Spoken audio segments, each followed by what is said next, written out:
I think so many people are watching women's basketball right now. Yeah. It all started from the national championship game, and I've been dealing with this for 2 years now. And understanding, negative things have probably... Have you ever wondered what happens when a marketing masterstroke turns into a master of disaster? Have you ever seen a shoe drop so hard that the hype train derails before it even leaves the station? been said about me, but honestly, I'll take that because look where women's basketball is. People are talking about women's basketball, but you never would think that we'd be talking about women's basketball. People are pulling up to games. We got Angel Reese rolled into Indianapolis expecting to steal every headline and claim the All-Star Weekend as her own. In the middle of WNBA's biggest party of the year, she lit up the city with billboards and branded banners, all screaming, "Reese in your city!" Banners hung on every corner. Instagram blew up with Reebok promos, and Reese's team even hijacked local hangouts. But while she was busy planting her flag, the real star of the show was forced to sit on the bench. See the excitement in the league when you see the number of teams that are joining the league. What does it mean to you to see this investment in the league? I think you nailed it because a lot has been made about the ratings and how many people are watching and viewership. But if you want to know real value, Robin, you got to look at where the money resides. When the Golden State Falcons... Caitlin Clark, Indiana's hometown hero, went down with a groin injury just days before tip-off. Overnight, a frenzy turned to a fizzle. Ticket prices plunged almost 50%.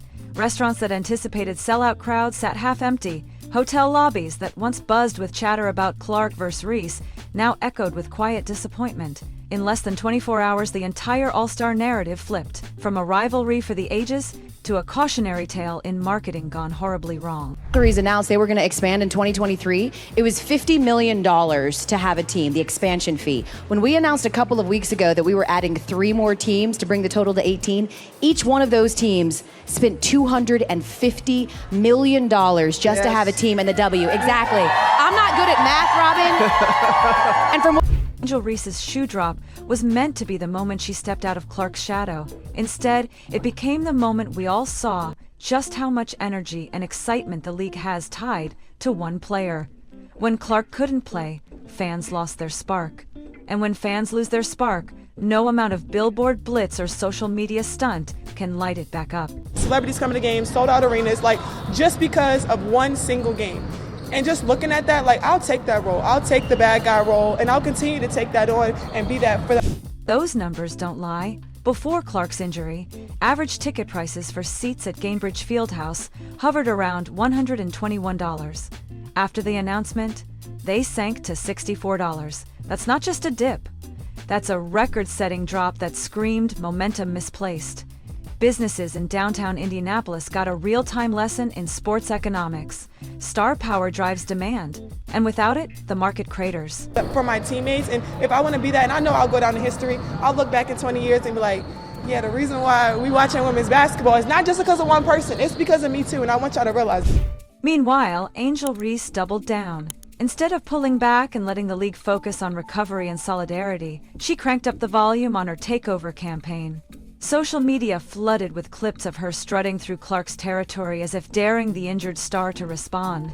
Fans called it opportunistic. Critics labeled it tasteless. Even neutral observers couldn't deny that staging a slugfest in someone's home court while they're sidelined crosses a line.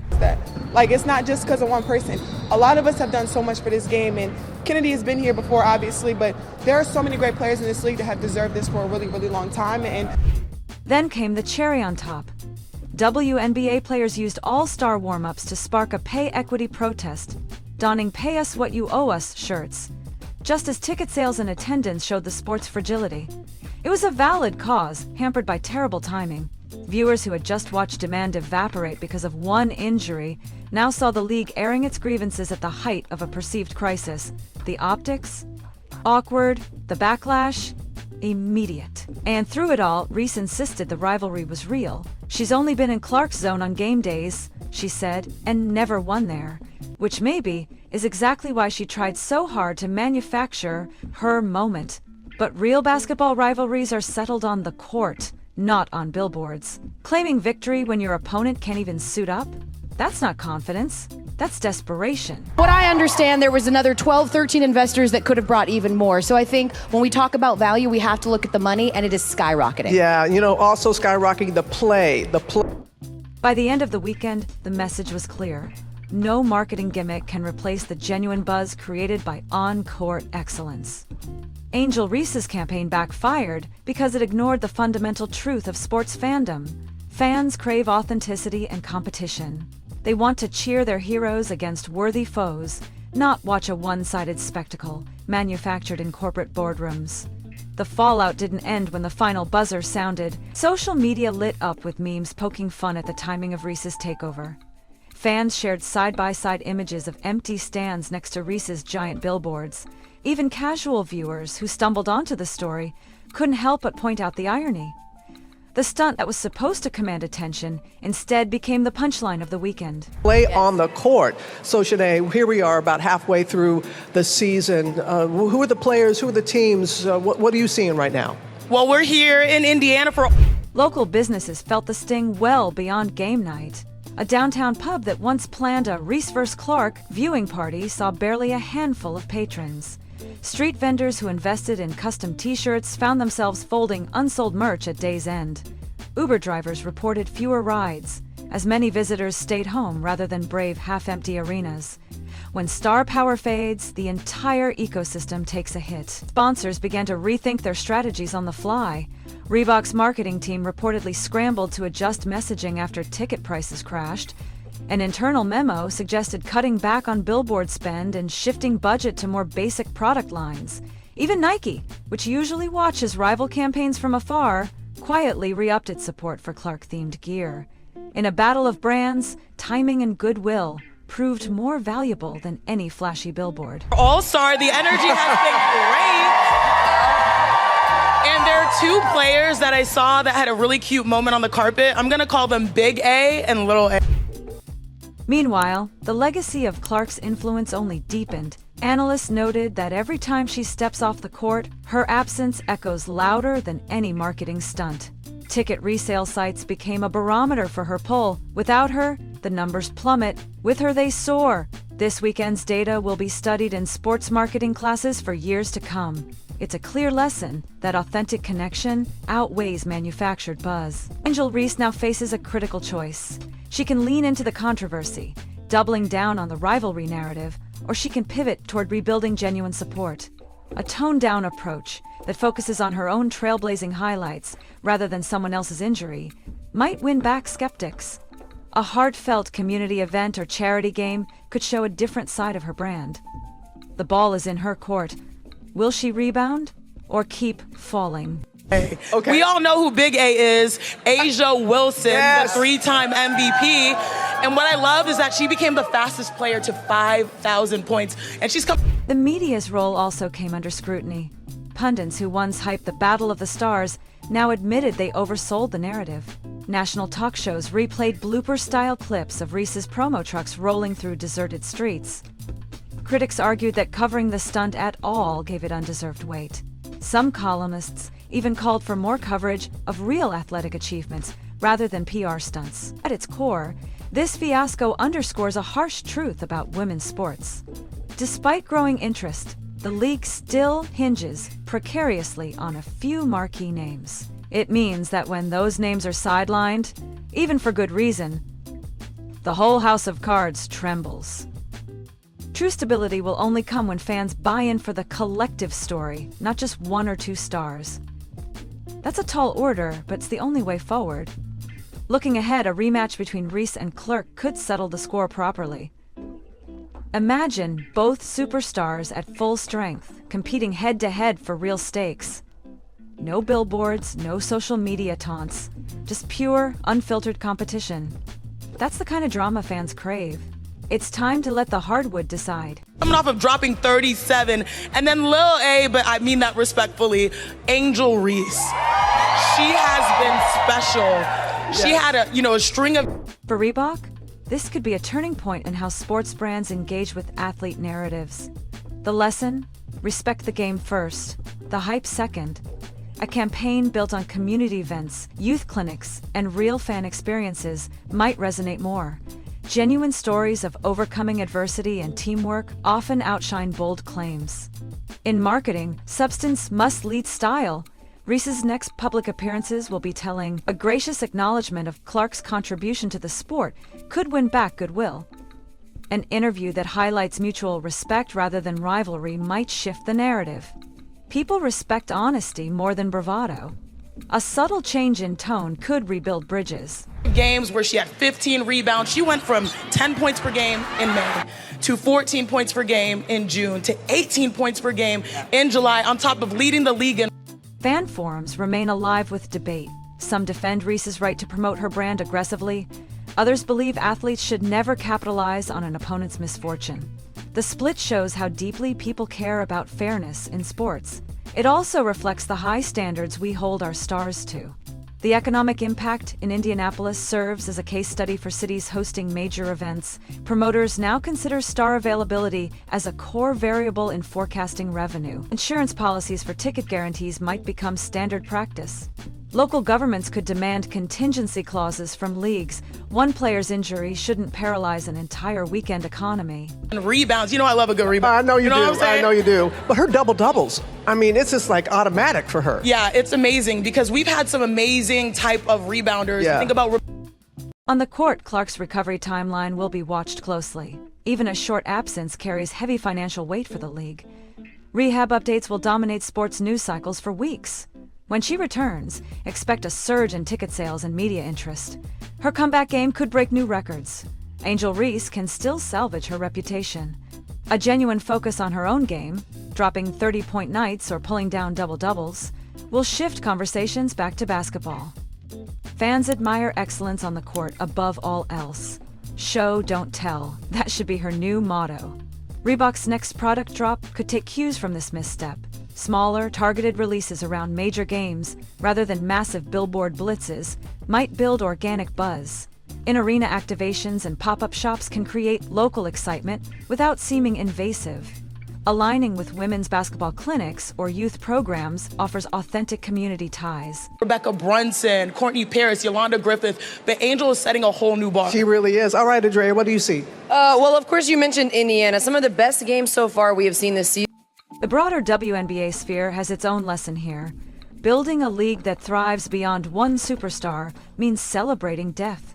Teams need to spotlight multiple players, creating a tapestry of compelling stories. When a franchise can market 10 stars instead of one, the impact of a single injury lessens.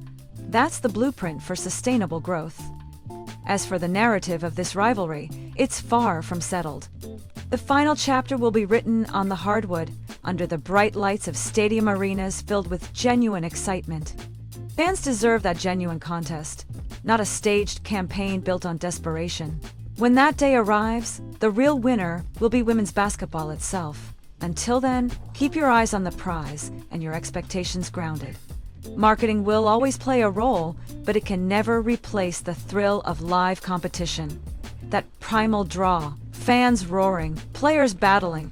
A marketing stunt can't manufacture. It can only remind us that true sports moments happen in real time, with real risks and real triumphs. Season have been between the Indiana Fever and the New York Liberty. They have had some of the best matchups. We have some New York Liberty fans. Yeah. There we go. Their first matchup of the season, it was a Angel Reese's misstep in Indianapolis has left an undeniable mark on brand strategy in women's sports. In the days since All-Star Weekend, sports marketers have debated the balance between boldness and respect. A campaign that feels like a hostile takeover can alienate more than it attracts. Fans want to see athletes who uplift the game, not undermine its stars. Brands will think twice before staging a raid on another player's home court next season. Local community initiatives emerged as a clear winner in the wake of Reese's Billboard Bonanza. Youth clinics led by lesser-known WNBA players saw a surge in attendance as families sought genuine connections over spectacle. Programs offering free tickets to underprivileged fans gained momentum, proving that grassroots efforts resonate more deeply than flashy ads. The league's long-term growth hinges on these authentic touchpoints. Corporate sponsors are now exploring partnerships that focus on social impact rather than rivalry. A 2-point game. It was down to the wire. The second matchup of the season, Caitlin Clark had 32 points. She just came back. So those two teams matching up is always high on my list. But we got to go with the home team. Financially, the weekend has become a textbook example of star dependency risk. Small business owners in Indianapolis now insist on contingency planning when negotiating event contracts. Hotel chains are asking for player availability clauses before finalizing block bookings. Even parking vendors shifted to tiered pricing models tied to individual athlete participation. The lesson: diversify the narrative to safeguard local economies from the fallout of unforeseen injuries. Angel Reese's next move will be watched closely by fans and analysts alike. A pivot to community-centric marketing could rebuild her image far more effectively than another billboard blitz. Open practices, charity games, and local meet and greets offer concrete ways to re-engage supporters. Displaying genuine sportsmanship, praising Clark's recovery journey, for example, would signal maturity and respect. In sports, character often outshines hype. As well. I was thinking, can we show some love because it's been a dream season for Atlanta, Dre. What the Atlanta Dream has been able to do under new head coach Carl Smesko, they're knocking down threes. I don't know if we have any Alicia Gray fans. On the court, the ripple effects are already in play. Teams are adjusting media guides to highlight multiple rising stars, reducing over-reliance on any single player. Commentators are weaving narratives around teamwork and depth rather than individual rivalries. Sponsorship packages now emphasize league-wide benefits, showcasing several athletes in joint campaigns. This collective approach strengthens the brand of women's basketball as a whole. Looking ahead, fans crave real matchups and authentic drama. A true head-to-head showdown between Reese and Clark, under fair conditions, on a neutral court, would reignite excitement in a positive way. Until then, the focus should remain on celebrating the league's diversity of talent and fostering connections that endure beyond one weekend. If marketing truly wants to score big, it must start by honoring the game itself. Fans here, but she is amazing. She's having a great season. So the Atlanta Dream and the Phoenix Mercury, also some sleeper teams that are making some noise. I like me some Minnesota. I'm going to say that. I'm going to link. So come on. I like me some. All right. So the skills competition. What can they expect tonight and on the game the game tomorrow? First of all, we mentioned Alicia Gray. She won the skills competition and the three-point contest last season. So she swept the award. She left with six figures. Yes. Because each award gives you 60,000 plus. So, but the skills challenge, you've got to nail some passes. You've got to knock down a three. Fast forward to next season, every new promo will be measured against Reese's Indianapolis flop. Will brands choose gaudy billboards or genuine fan experiences? Expect a surge in behind-the-scenes content, locker room access, training camp vlogs, and interactive Q&A sessions. Those authentic glimpses build trust far more than flashy slogans ever could. Meanwhile, fans are already plotting the redemption narrative. Social feeds buzz with Reese rebound logos, mock-up ads celebrating her comeback game. Podcast hosts argue she'll learn from this and emerge stronger. Even casual viewers admit they're curious to see how she adjusts her approach. At the top of the key, a mid-range jump shot, a corner three, then get all the way back down the court. So it is a test of skill, it's a test of speed, and the three-point shooting contest, I talked to Alicia Gray about it, and she said it's actually exhausting. You run out of gas, you get extremely tired shooting all of those threes, but it's so much fun, such high energy. My favorite part of the night is watching all of their teammates cheer them on during the challenges. That is the most fun part. Okay, we're going to see that tonight on ESPN. Do y'all want some predictions? You want them to, like, let's see what they got the pass. Ultimately, this saga proves that in sports, respect and timing matter. Angle shots won't win hearts. Memorable performances will. As the league evolves, campaigns that champion collective talent, rather than one-upmanship, will define success. And when Angel Reese finally silences the critics on the court, we'll all be watching. Battles out. Okay, you got Team Clark and you got Team Collier. Now we know that Caitlin is unfortunately going to be out. She's going to be here live a little bit later here on GMA, but she's going to be out of the game. But who do you see is going to be? And we put the rosters up so everybody can see at home. They see the rosters. Are you going Team Clark or Team Collier? Photo ops and billboards fade, but the memory of a game-winning shot lasts. That is where legacies are built. Angel Reese and Caitlin Clark both have the talent to leave an indelible mark on the sport. The question is whether they will let their actions on the court define them. Rather than clever slogans off it, fans are ready and waiting for that answer. Okay. Okay, for me, this is the easiest question because I have a sister that's a 10-time WNBA All-Star. She's playing for Team Collier. Come on now. Well, you know me. I'm not going against Team Clark in Indiana. Yeah! Mitchell, Aaliyah, Boston. That's my girl. I got you. She knows the crowd. She does. And I got to tell you, are you going to watch these three tonight? Because the WNBA Skills Challenge and the three-point contest live. Drop Baby Giraffe in the comments if you think Reese can turn this around, or if Clark's next return will solidify her as the WNBA's unshakable centerpiece. Remember to like, subscribe, and ring that bell, because the real story is just beginning, and you won't want to miss a single moment.